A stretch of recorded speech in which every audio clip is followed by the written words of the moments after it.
The elevator. There's this elevator, right? It's full of people. Some family, some friends, some strangers. But you're all in the basement. See, the basement represents that brand new idea that was blessed to be manifested in your mind, but by the time you share your idea with the 10 people standing in the elevator next to you, some of them get off before the door even opens. Sort of like those so-called friends. The ones who you thought would be there through thick and thin down to the end. Didn't even make it to the first floor. The door closes. The elevator rises. Much to your surprise, you're making progress. The bell rings, you're at the first floor. The door opens, and guess what happens next? Those childhood friends, well, they got goals of their own. Time for you to be strong, because you're going to lose some of these friends during this ride and feel alone. But as they walk out, a few more friends walk in. You started off with 10, and now you're down to 8. Now one of the new friends who just walked in pressed floor 2. So you know what that means? The next time the elevator door opens, they'll be gone too.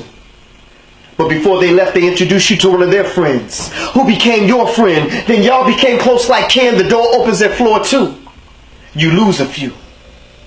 But one man walks in, and he becomes your boyfriend. And now we're down to 7. Now only 4 out of the 7 are the original occupants that you begin with. In all, there are 2 strangers. One cousin, one friend, your mom, one new friend, and a boyfriend. Now the elevator passes floor 3. Seems like life is finally looking up. But as soon as you get comfortable, you're at the 4th floor and the door opens up.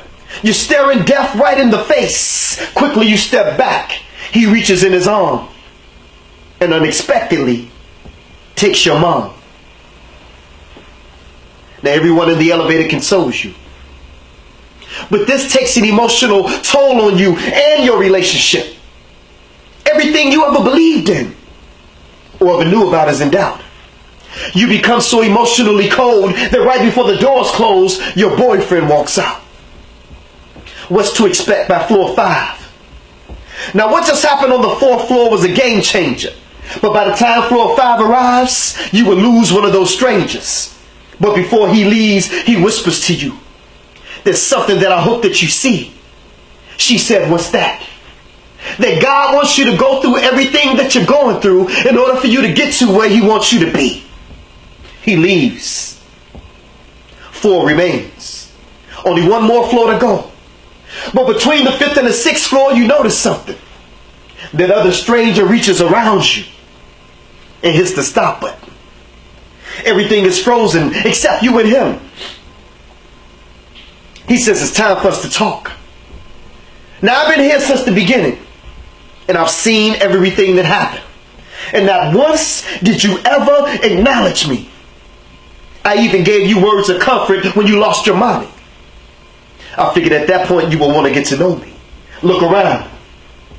Out of the 10 that you started out with, there's only a few. Now you have a choice of 2. You can continue on. Use the experience of what you've been through to help heal, or you can do what you've been thinking. Go in that purse and take those pills." She said, "No, I want to live." "Then you need to learn how to forgive." She now knew who she was talking to. She takes a deep breath and asks for forgiveness. He said, "I'll forgive you when you learn how to forgive yourself." He pressed the button. The bell rings. You're at the 6th floor. To your surprise, your ex-boyfriend is standing there. Offer you his hand. You turn right around, look at that man right in the face, and smile. See, out of the many people that came into your life, you've lost the majority. Expect for the ones closest to you to disappoint you, let you down, betray you, but don't you change. Stay you. And at the end of the day, when you place your family and friends before God, he will remove them to show you that he's a jealous God. And none should be placed before him. Trust him to know that he will replace everything stolen, restore everything lost, and heal everything broken. See, in life, you're going to have some knockdowns on the way up. But it's not about how many times you get knocked down. It's about how many times you get back up. The elevator.